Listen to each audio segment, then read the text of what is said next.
Welcome to the March 18th meeting of the River Advisory Committee.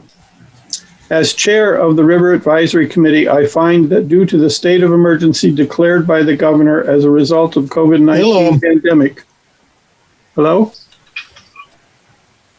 Hi, Terry. Who am I listening to? Who spoke? Yeah, I can hear you. I'm not getting anything out of the Zoom, though. Huh. I guess I don't know how to solve that problem. Dan, can you hear me now? Yes, I can hear you on my wristwatch. I'm going to try to get Dan in through my iPhone. Okay, I was reading the preamble. I find that due to the state of emergency declared by the governor as a result of COVID-19 pandemic and in accordance with the governor's emergency order number 12, this public body is authorized to meet electronically. Public notice of this meeting was posted on the town website and on the bulletin board of the town offices at 10 Front Street. As provided in that public notice, the public may access the meeting online and via phone. Please note that all votes taken during this meeting shall be done by roll call vote. Let's start the meeting by taking a roll call attendance. When each member states their presence, please also state whether there is anyone in the room with you during this meeting and who that person is, son, daughter, spouse, etc., which is required under the right to know law. So that having been accomplished, we need to do a roll call. And, Melissa, okay.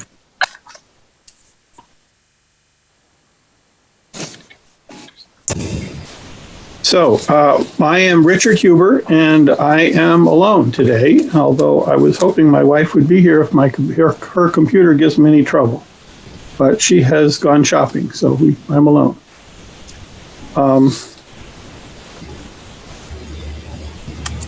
Lionel Ingram, alone. Lionel Ingram. Harry Harmon, alone. Rod Borden, alone. Carl Wickstrom, alone.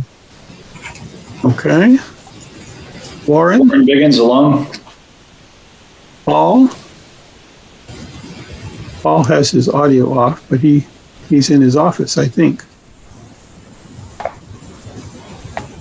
Oh, Paul, we're not hearing you. Paul Velocity, alone. That worked. Good. Jenny Robbs, alone. Okay, and Don Clement? Don Clement, who's a member of the public watching the meeting and hopefully participating, is alone. And Melissa Roy? Where are you today? And I'm alone in my office. Hi. Okay, so that is, I believe, the complete roll call. Okay, so Ginny has volunteered to one more time do the minutes. And interestingly enough, we have not yet produced even draft minutes for the September 17th meeting or the November 19th meeting. While the video is still available in the town, that needs to be addressed. And I have raised this issue, and they were hoping for a volunteer that would go to the web and try to capture draft minutes from these times. We do have draft minutes of the January 21st meeting, thanks to Jenny. And what I would like to propose is that we put off discussion of that until after Paul has done his presentation, just because we may, take more time and this would help Paul. Does that make sense, Paul? Yep, he's agreeing. Ginny has her hand up. Is there something? No, Okay. All right. I guess we'll turn the table over to Paul and see what he wants to tell us. Thank you, Mr. Huber. Paul Velocity, town engineer. And I'll talk about a couple of the projects that we talked about last time in those minutes. The first one that I had mentioned last time was the Swampscott River Siphons. And there's been a lot of activity happening in Public Works trying to find out options and contingency plans for the replacement of the siphons.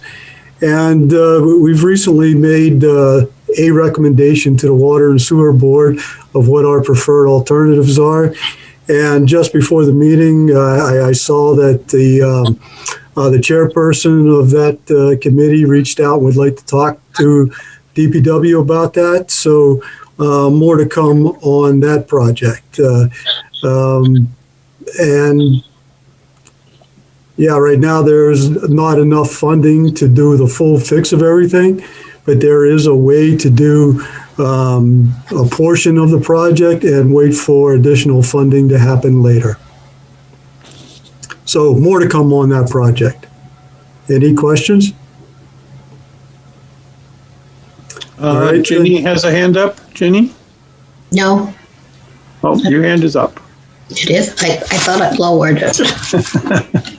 Oh, okay. Okay, the next project is the Great Bay Total Nitrogen General Permit.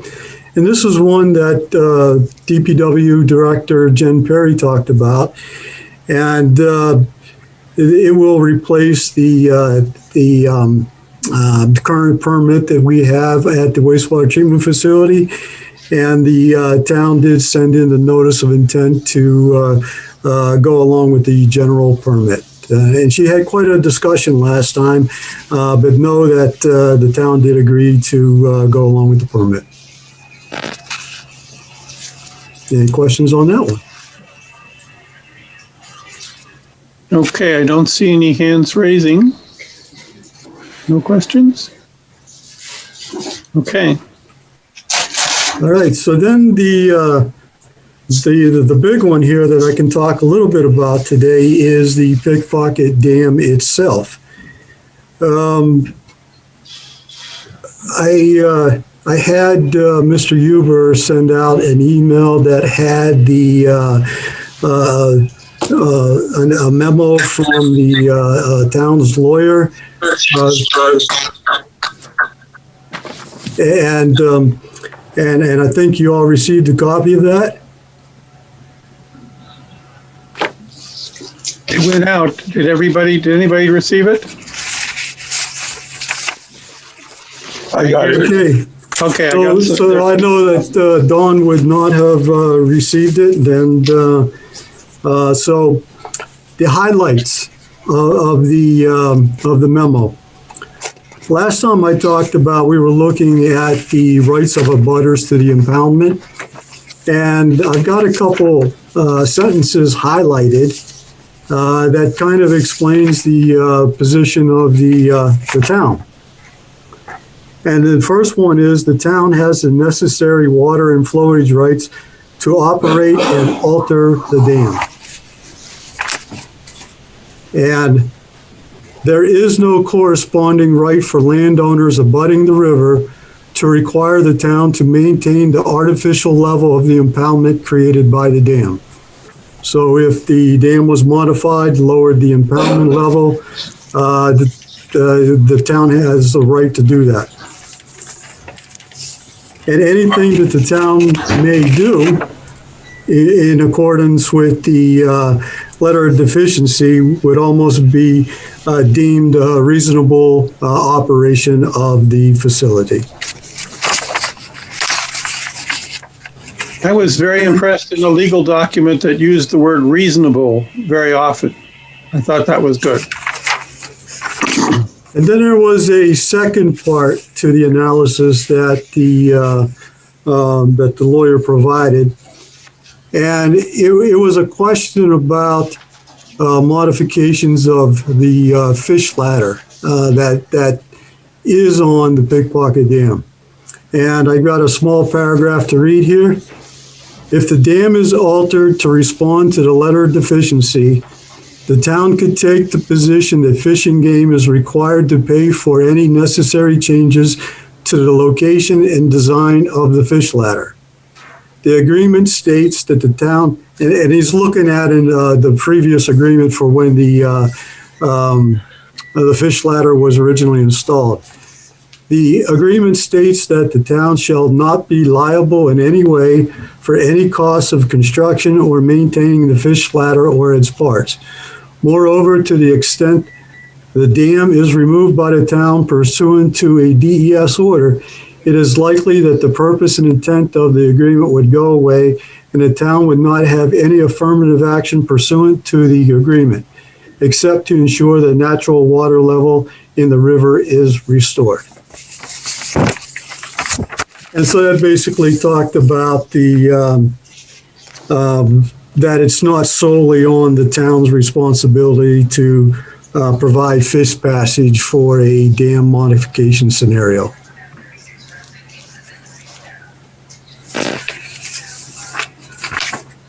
Any questions? All right, but I'm going to then talk about a sketch that was provided to you also. And I'm going to try to share my screen, if that's okay, Mr. Huber. Yes, fine.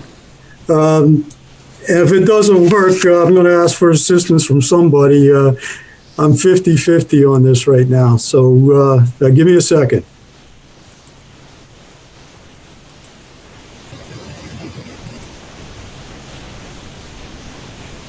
Perfect. Well, I see it. Okay.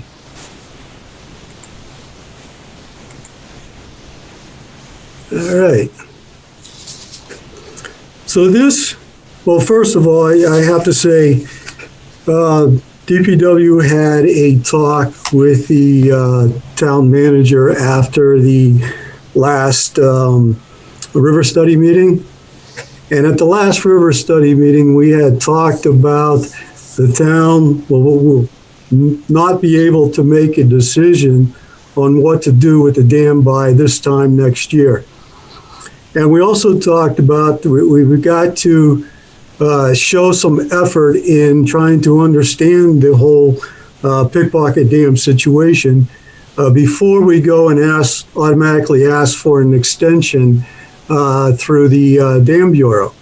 So he gave the department the okay to start using some of that $110,000 that was previously approved a couple of years ago in the CIP to do some investigations.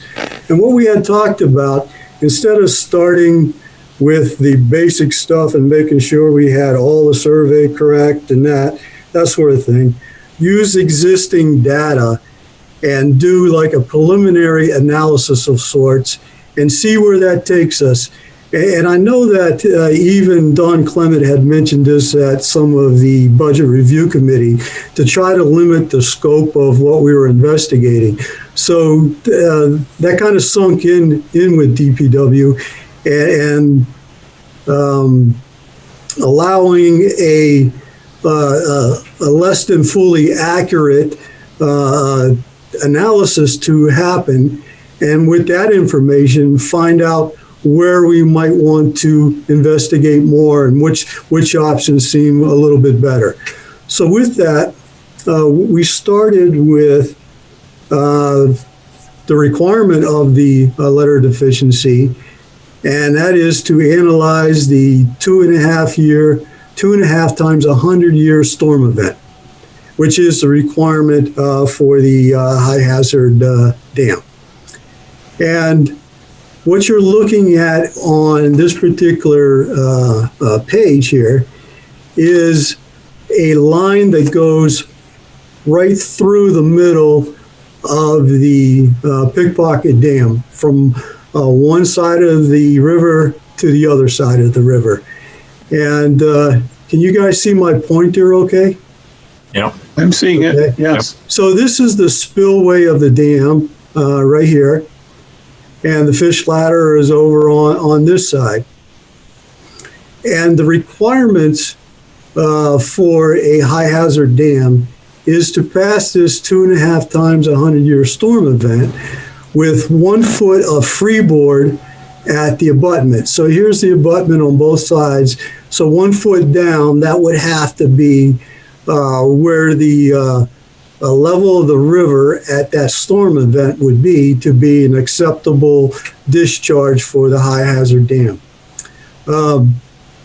VHB, our consultants, went through all of the current updates, just like we had to do with the Great Dam scenarios. And their flow for a 100-year storm is just over 4,000 cubic feet per second. And this 2.5 times 100-year storm event, which I'm going to try to refer to as design storm event from here on out, because that's a mouthful there, is over 10,000 cubic feet per second.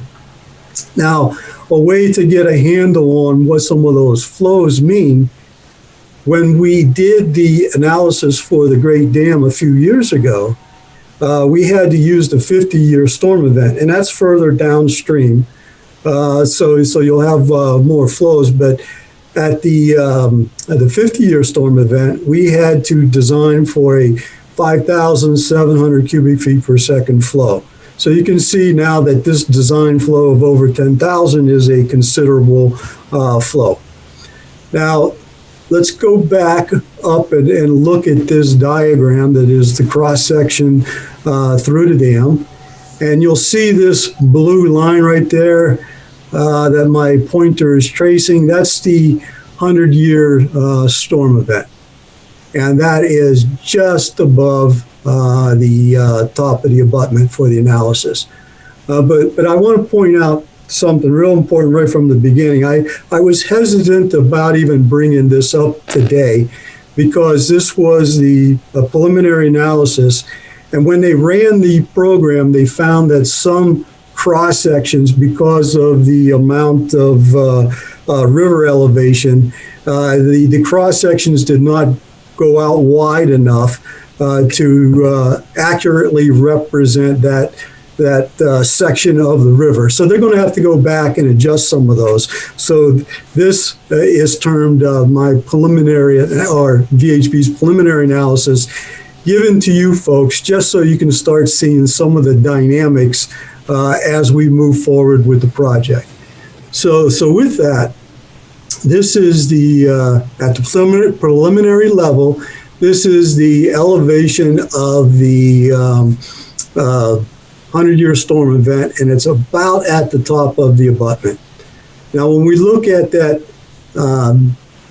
design storm event, of which we have to look at all of our scenarios with because of the high hazard dam, this is the elevation 68, and we are at elevation 66 for our top of abutment. So we're already 2.2 feet above our abutment elevation. So that is the baseline of what we had to look at. And because we don't have that 1 foot of freeboard, because that elevation isn't down here someplace, we're going to have to look at modifications to the dam. Now, on the very next slide, and Paul, excuse me, Paul, can I ask a question before we move on? Yeah, and go ahead. I'll see if I can go backwards. Yeah, great presentation, by the way. Does that mean that what our deficiency is that we cannot top the abutments in that storm, that big storm? Yes, the design storm, we would have design to storm, yeah. So if the abutments were 2.5 feet to 3 feet higher, would that meet requirements? No, we would have to meet requirements. This elevation would have to be down here 1 foot below the top of the abutment. We would have to be at elevation 65 for the current configuration of the dam to work. The current one. But I'm saying if we were to raise the abutments, the abutments are at 66 feet right now? Correct.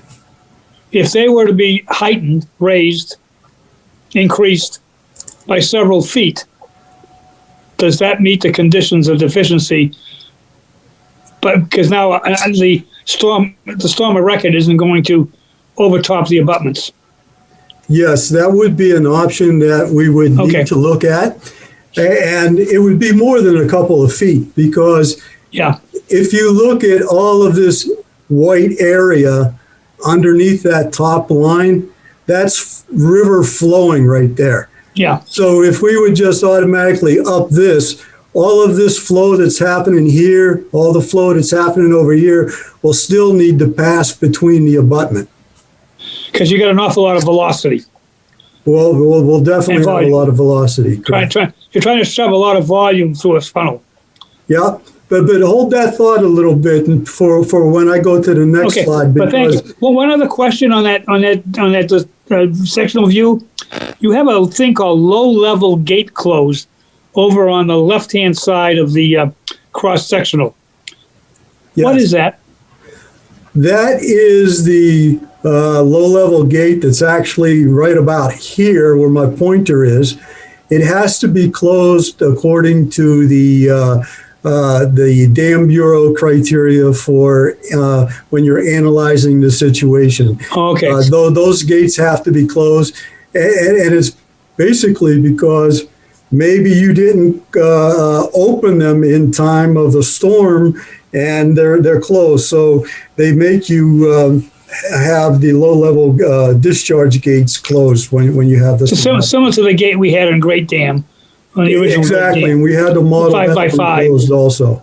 Okay, thank you. Sorry to interrupt, but I didn't want to forget some pertinent question, but thank you. Good job. Thank you very much. Yeah. Now, I just mentioned to Mr. Clement that there are some other issues happening here. But I want to say on both of these slides, anything that is in red is I wrote on that since I had emailed whatever our consultant had sent to us. I emailed that out. So these elevations in red, those are all my writing there. And so if there's a mistake, I'll own all the red stuff. Now what we're looking at here is the profile of the river. And we've got upstream over on the right-hand side and downstream on the left-hand side. This brown pencil-looking thing here is the dam. This brown point is the fish weir, very similar to the Great Dam situation. But this structure right here is the crossroad and crossroad bridge. And this area up in here is the superstructure of the bridge also. So what we let's trace the 100-year storm event first. You recall we're about elevation 66. This is the crest of the dam. This is not the abutment of the dam, but this is the spillway right here. So it comes in at a 100-year storm event, right past the Pickpocket Dam. It drops down, goes horizontal until you hit the fish weir, which is downstream. And then from there, it drastically falls out as you go underneath the crossroad bridge and continue on down the Exeter River as it's going downstream. So that one is fairly easy to see the dynamics of everything. But let's look at our design storm again, our 2.5 times 100-year storm event. Now we're up at elevation 68. It comes to the dam, goes over top of it, continues at this elevation here until it gets to Crossroad Bridge, and you can see that it is a foot over the bridge already, a foot over the traveled way of the bridge. And then on the other side of the bridge, it drops down and continues down the river. What we can tell just by this elevation right here and tracing it back towards the actual Pickpocket Dam, is you can tell that this crossroad and crossroad bridge itself is actually creating a backwater effect that is compounding the depth or the ability for the river to flow. So certainly, as we move forward through this project, we're going to have to keep in mind the implications that the crossroad bridge and the crossroad itself is not entirely helping the situation to allow discharge from Pickpocket Dam. And this is at the 2.5 times the 100-year storm event there. Not all storm events are that way, but when it gets to be at this flow rate, it does have an impact, creates this backwater effect, which then, compounds the issue at Pickpocket Dam. So as we move forward with how do we fix this, what are different options, let's just keep in mind that, Crossroad and Crossroad Bridge has an impact to our analysis. And so, again, this is preliminary stuff. It may change a little bit. I don't think it'll be changed drastically at all because of those other situations I told you on the analysis and inputting the different cross sections, have to extend those out further. But with that, any questions with this? At least a first idea of what's happening with this design storm event. I see Carl Wickstrom has his hand up. Yes, it looks to me, though, as though regardless of what you do with the dam, at this kind of flow rate, the Crossroad Bridge is going to be underwater. And regardless of what you do upstream, you still got to handle the same amount of flow. Is that correct?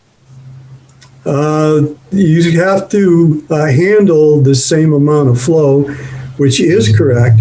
However, it may not look like this with other modifications. Let's just say, for an example, a dam removal may not have quite the impact as this scenario, as the existing scenario. Sure, of course. Yeah. Yeah, so it's going to be a player every time we look at an option.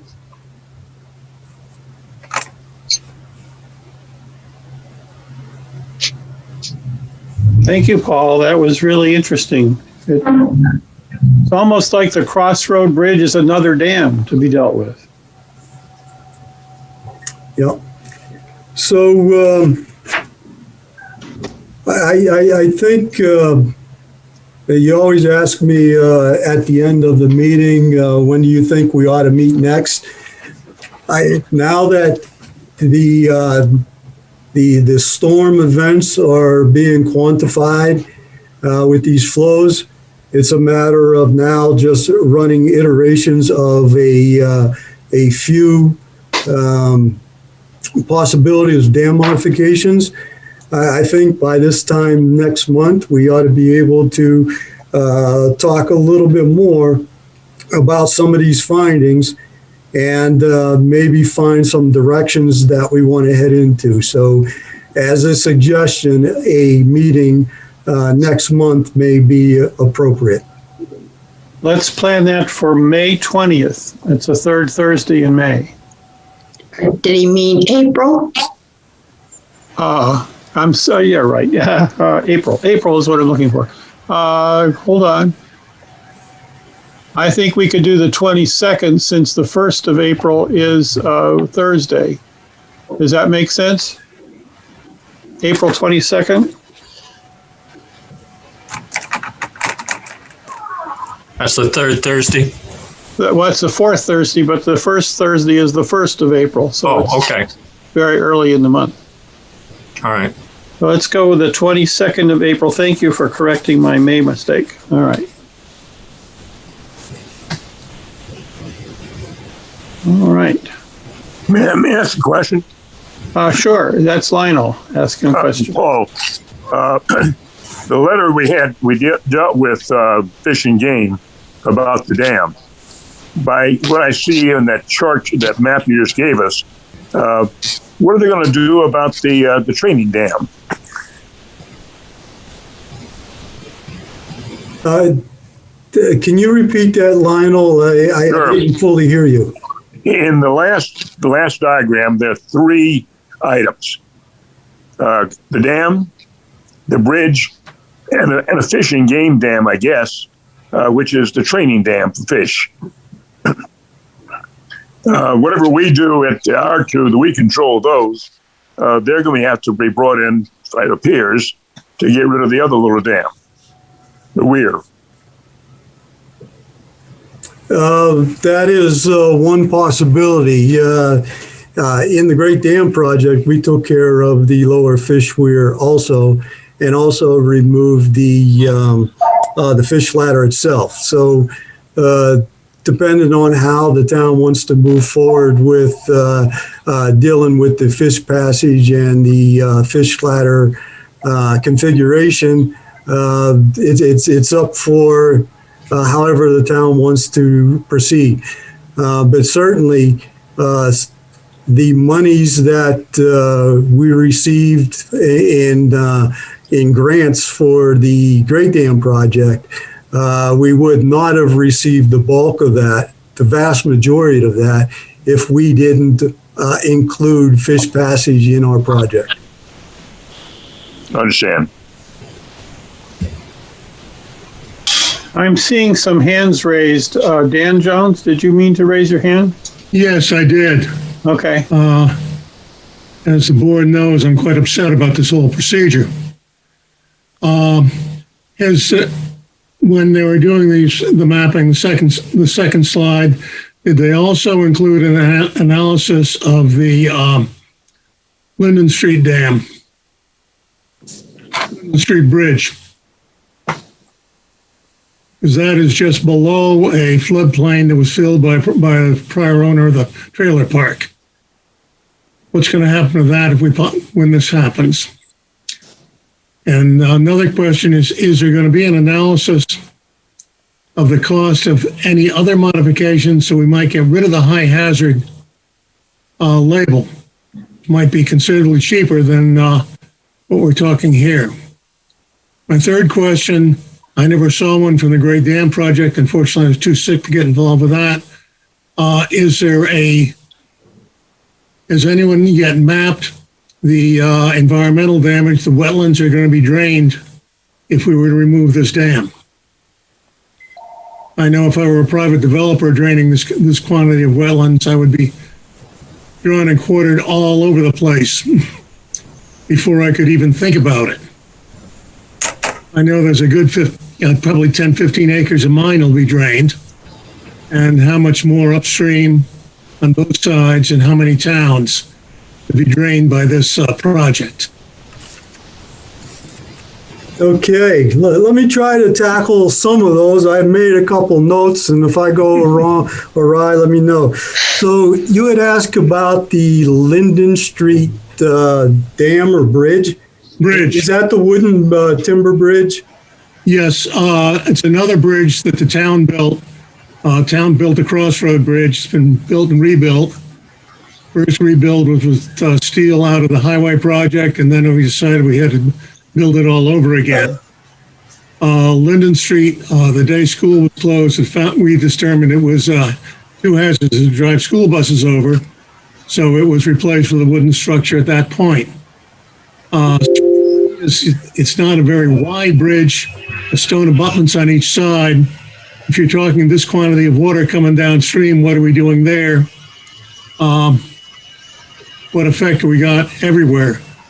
I mean, this might just be showing how ridiculous this whole analysis is, to see what the design storm would do all the way down. Okay. Can I answer Dan's question? The Linden Street Bridge, or better known as Second Bridge to the old timers, was replaced back in the 80s because the first bridge had been damaged by a series of floods. The second bridge, the new bridge now, was able to pass in 1990. I think the Mother's Day storm, which was a 500-year storm. So that was able to accommodate the flows. Yes, there was flooding on downstream and upstream of that, but the bridge was did accommodate. I think the roadway was underwater a little bit, but not by a lot. So it's already had to withstand a substantial flooding event in the past, Dan. That's what I'm trying to I know it has. I know Great Bridge downtown has.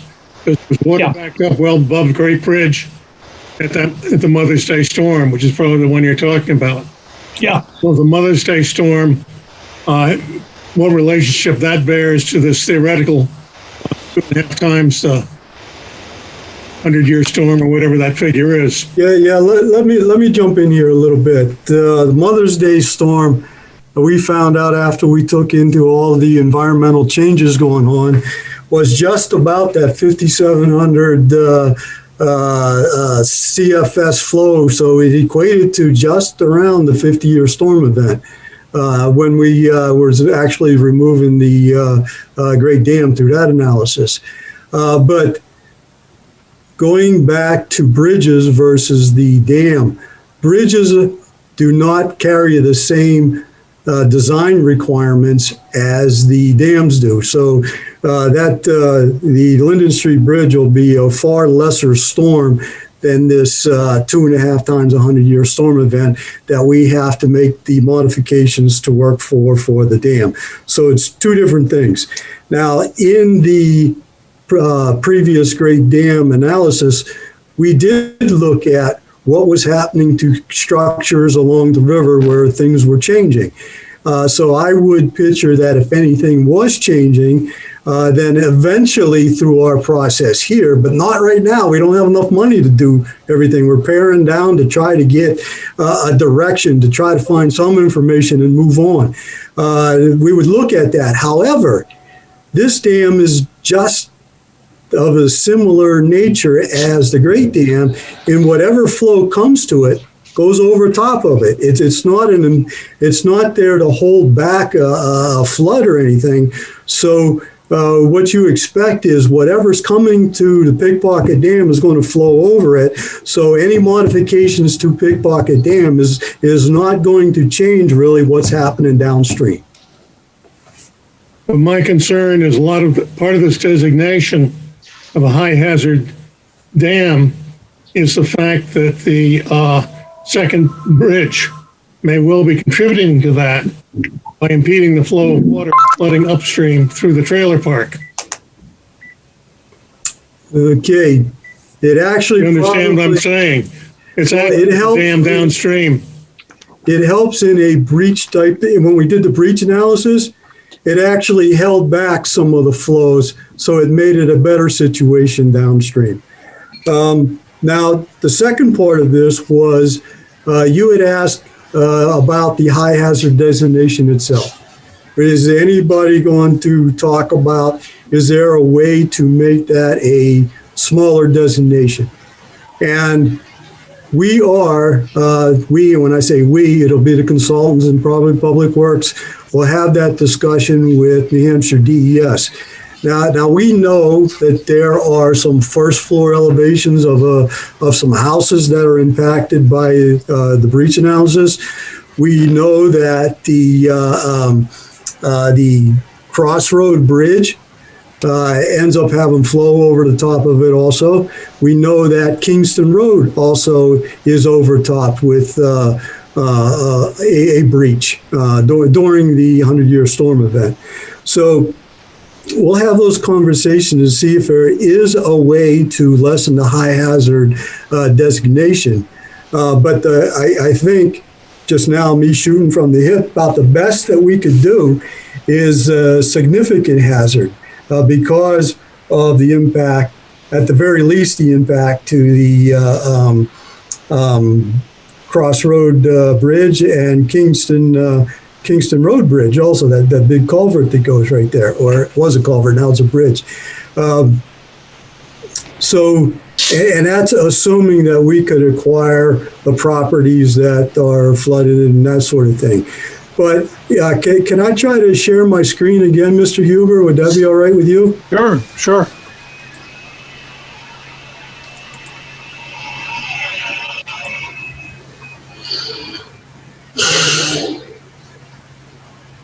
All right, yeah, this is a, so let's just say somehow we could lessen the high hazard designation, of which means we have to design for the 2.5 100-year storm event.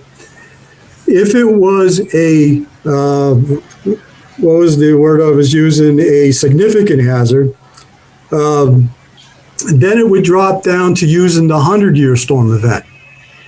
And we already see the 100-year storm event as being at the top of the abutment here.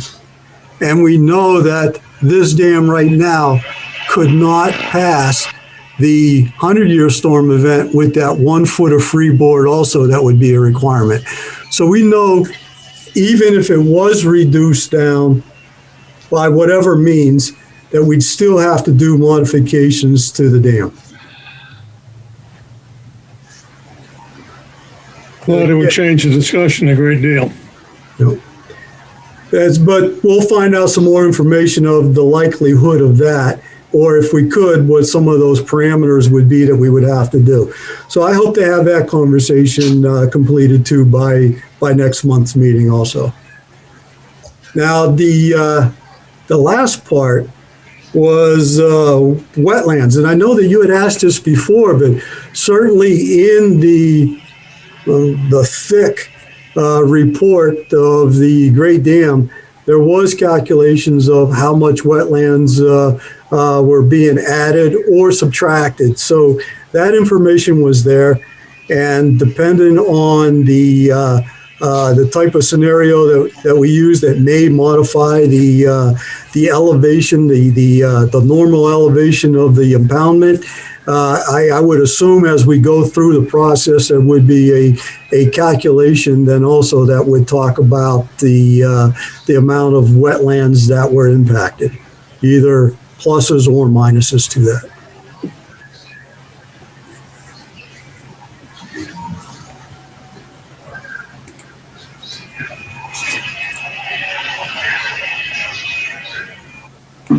And that's all I have. Okay, I saw Carl Wickstrom's hand up before we started this discussion. You still have something you want to say? Yeah, I thought he was going to address my question because it was on the tail end of Dan's question about dealing with the communities upstream of the dam. And I know at one time we were talking about making sure that we communicated with them about these changes. Are we still keeping them in the loop? Are we planning on getting everything together and then going to them that? Or are we? What's the status of that? Like Brentwood and other communities. If you're asking me that, I think Brentwood could be brought in at any time to listen to any of these. Just as early as last month, we didn't even have a contract to move forward with any of this. As I was talking, this is a preliminary just to get it out in front of you so you can start seeing the dynamics of what's happening here. Has there been any attempt to actually talk to those folks? Not that I'm aware of, but I think that would probably happen in maybe a dialogue outside of Public Works, but that's only my thoughts on this. But certainly it can happen any which way that either the select board or you folks would like it to happen. Yeah, my feeling is that as soon as there is engineering study of content available, we ought to be engaged in public meetings like we did with the Great Dam removal, where we try to inform the public of the options and the costs as we understand them as we go forward. And I believe that we should definitely bring Brentwood folks into those public meetings. Does anyone have a different view of how we should proceed? Yeah, I have a comment along those lines, though, Mr. Huber. Sure. That a lot of this activity is happening now to give us some data to go back to the Dam Bureau and say, this is what we're able to do so far. We would like some more time to continue the process, to obtain more funding, et cetera. So in the short term, this activity here, which should be completed by the next meeting, it will certainly then lay out the groundwork to go back and talk to New Hampshire DES. And I wanted to bring that back to the front of the priority, and then to talk to the neighboring town that is abuts the impoundment. Okay, so could we speculate on how many months out we think that is, or do we think it's not going to happen next month, but maybe 2 or 3 months down the road? I think that we would have a decent discussion next month on some of the findings of the analysis. It would then be, do you want to talk to the neighboring town before you go to the Dam Bureau and request an extension? So we should address that at the next meeting, what we think is next. I see Dan Jones' hand up. Is that you want to be in? We're not hearing you. You got to get off mute. You're on mute. Excuse me. I would beg to disagree. I'm appalled that they've not already been notified that this is going on. Although the town of Exeter probably owns the dam itself, half the dam sits on Brentwood property. I think they would be rather surprised to find out that this much has already gone on without them being informed of any of it. I was under the impression when we've discussed this a couple times over the past few months that someone was going to at least let them know that this has happened. We're not expecting them to pay for it because they're not going to. They wouldn't pay for the bridge, which is half theirs. But it's out of courtesy, I think we ought to tell them what's going on. Terry's hand is up. If I could jump in for a second, if I can. Sure, Bob. Yeah, because since I used to be on the Brentwood Conservation Commission, I was the one, because I do your meetings, that I was just sharing info with them. But since I left, there's been a lot of turnover on the board anyway, so I'm not sure how much they know. But there was a dialogue already between our town administrator and Russ about that this process has started. But I don't think there's been any update to them in Brentwood for a year or two that I know of. So just a little background on the relationship so far. I see Terry Harmon's hand raised. Thank you. I'm in agreement with Dan Jones. It seems to me that we, at a minimum, ought to tell Brentwood, somebody over there, that we're having these where we're talking about it so they can attend informally if they want to attend, so they can learn what we're learning. I'm in favor of letting Brentwood know now. Thanks.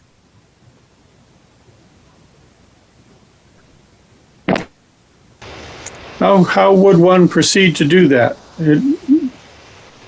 Who would be wanting to contact Brentwood and ask them to come to our meetings or whatever we're doing?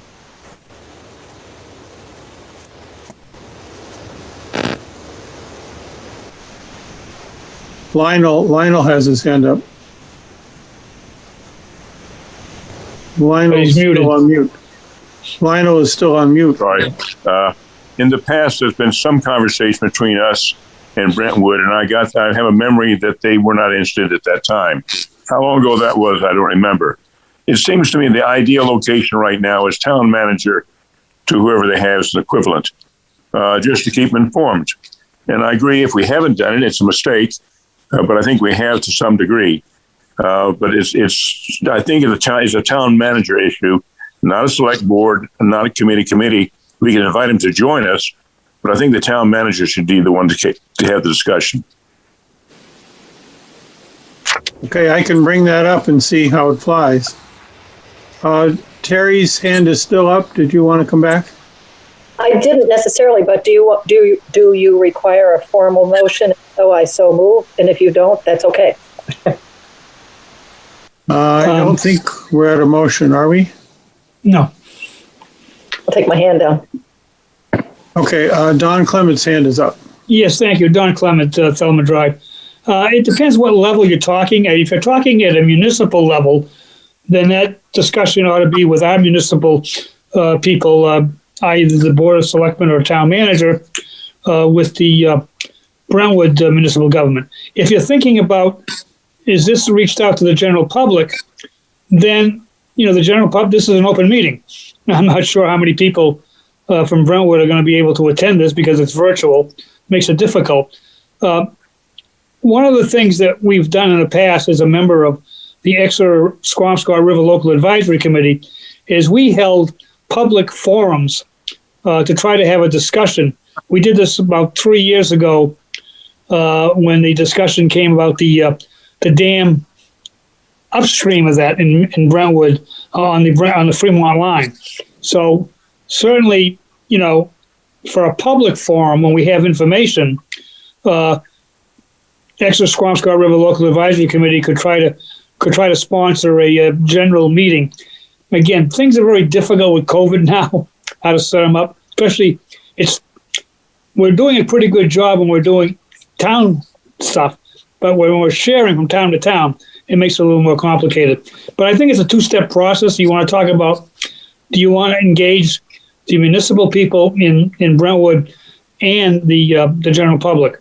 I think you need to start with a conversation with the municipal government, and keep them abreast of what's going on, and they can weigh their interests as they see fit.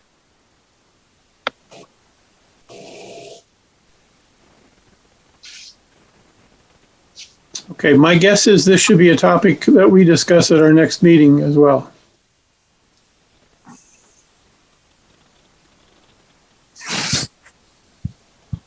Okay, are we, Lionel has his hand up. Lionel, you've got mute on again, Lionel. Lionel, you have mute on. We're not hearing you, Lionel.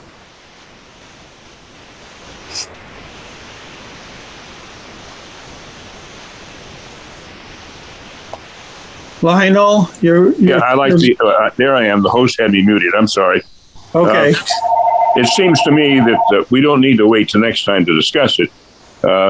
We could ask Paul to speak to the town manager, or we could ask someone else to speak to the town manager. Say, look, if you haven't done it, why don't you just talk informally with the people in Brentwood, your counterpart, and just mention this to them. I don't think we need to go through a big rigmarole with it. Just ask Russ to talk to the people and inform them. I think some of the discussion has already started. They're already aware of it. But let's pass the buck momentarily to Russ, and don't worry about talking to the public over there. That's their responsibility. But if we feel that we're a little bit behind in keeping Brentwood informed, Russ is the natural place to go and do it informally, or how formally he wants to make it. And we don't need to have a discussion of it. Just ask Paul to get the discussion started.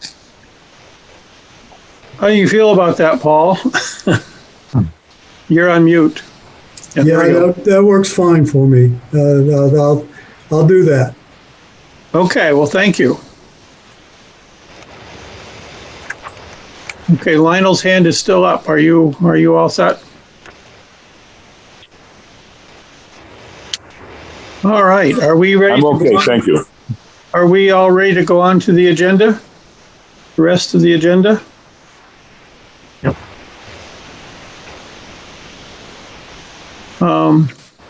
Yeah, well, the next thing is to go back and talk about the minutes. And of course, we don't have minutes for September or November.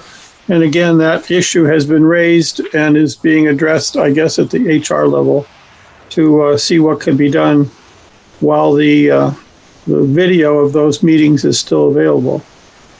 We do have minutes for the January 21st meeting, and I guess I would like to proceed and get your input on this.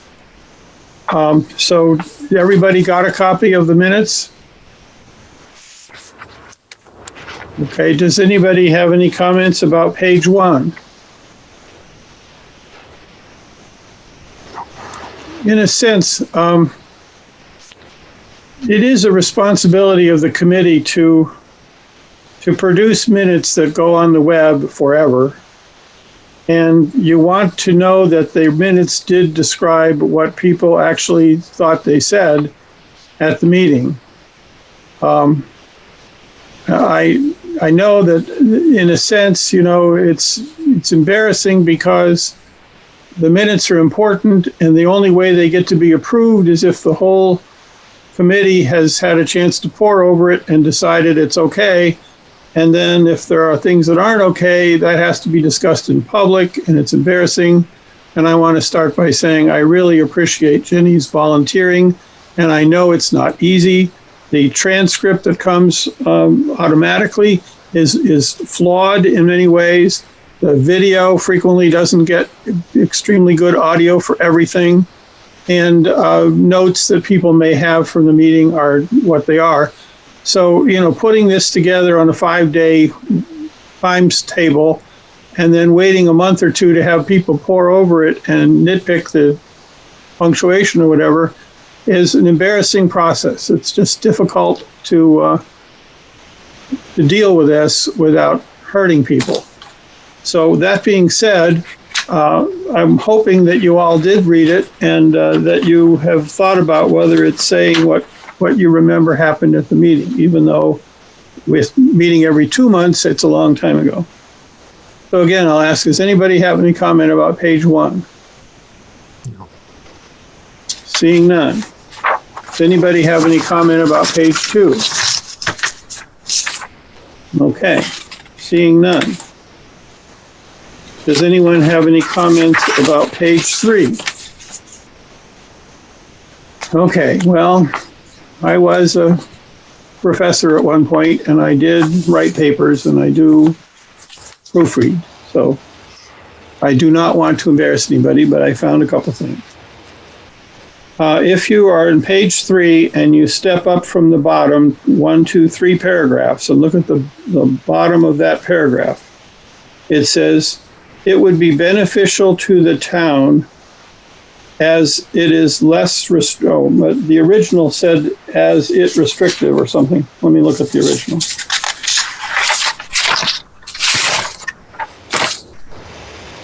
Yeah, it would be beneficial to the town as it less restrictive than.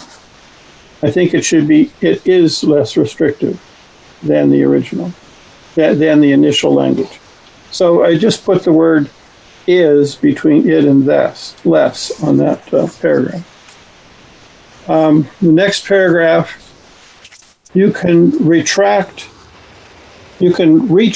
out at a later date, but you can't sign on after the April deadline. She does feel it is important the town to sign. I think what's meant there is it is important for the town to sign. So I would insert the word for.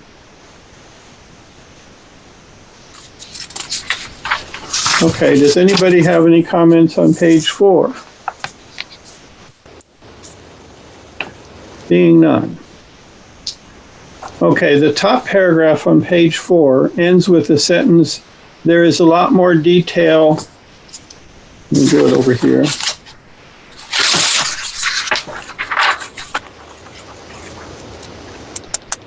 There is a lot more detail that digested in the past 2 months, but is feeling a lot more positive than she initially thought she would. I think the word she should be put in 2 more places.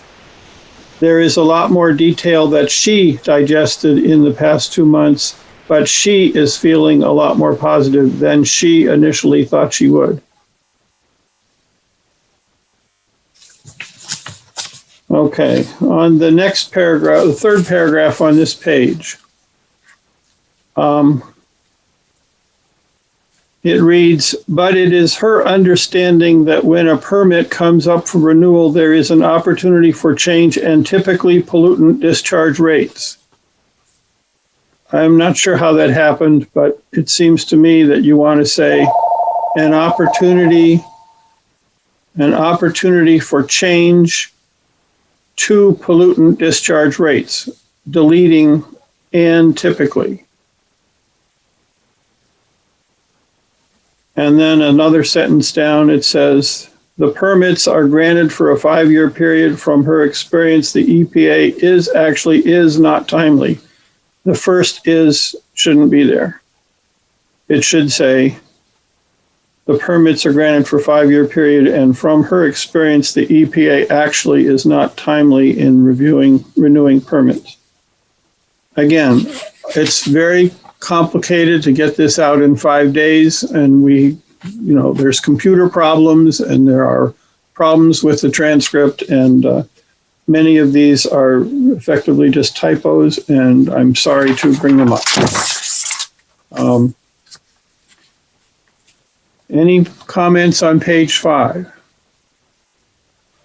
All right, the next to last paragraph, discussion for the next meeting follow with no anticipated matters requiring the group's attention. A March meeting appeared to be unsatisfactory. If you take the A out, it just says appeared to be satisfactory. That's all the nitpicking that I was able to discover, and I'm sorry if that's embarrassing at all, because the really important point is that Ginny stepped forward and volunteered and was under the stress and difficulty of computer issues and timing issues and having to go to the streaming to get the information. It's remarkable that she has volunteered to do it again. And thank you, Jenny. I wonder what will happen if there's no one here to volunteer in the future and we can't get a recording secretary. I do not know what will happen to our committee, because we do have this obligation to archive approved minutes of our meetings. So I guess we now have to vote on whether or not to approve these minutes with the comments. So I guess we have to vote. I so move. All right. Is there a second? I second that motion. Okay, Lionel moved and Rod seconded, and I guess we have to do a roll call to get the vote. So I will vote in favor of approval. Carl? I vote approval. I will abstain because I was not present at that meeting. Okay, Carl is abstaining. Lionel has approved. Is that right? I vote aye. Dan Jones votes aye. Terry abstains. Terry is abstaining. I vote aye. Who is that? Rod. I vote aye. Rod voted aye. Okay. Nico. I wasn't present, so I will abstain as well. That's Warren Biggins. And then Nico? I vote aye. Aye. Okay, I believe the ayes have it, so the minutes are approved. And is there other business? Okay, well, I have an other business that I want to recommend everybody to observe. This is Scientific American January issue. On page 22, there is a feature called Meter that shows up about every issue, edited by Deva Sorbel. This particular issue on this page has a picture of fish. Superimposed on the picture of fish is a poem. The poem is titled Letter to 2050. The poem is written by Allison Hawthorne Deming, a Regents Professor of Creative Writing at the University of Arizona. Okay, so anyway, this is a poem that begins, the Swampscott River grew lazy in the early summer. It's a poem that mentions the Swampscott River the removal of the dam, the return of the fish, and the celebration that the Abenaki tribe did for the restoration of the river. This is in Scientific American, page 22, January edition. The world is watching what we do and approving of what the result is. Letter to 2050 from someone who teaches literature at the University of Arizona. How did she find out about us? In any case, you need to go look at this issue. It's worthwhile. And there's a picture of Alewife right there that is the poem is superimposed on top of. Enjoy. Okay, is there any other business that we need to discuss? Now, we have discussed the next meeting, and I can find my agenda. We decided the third Thursday of April was the right answer, 22 of April.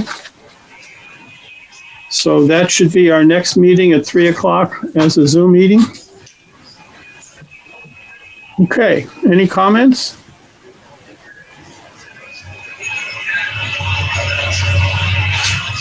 Do we want to consider a motion for adjournment? So moved. Lionel is moving for adjournment. Do we have a second? Second. Dan Jones has seconded.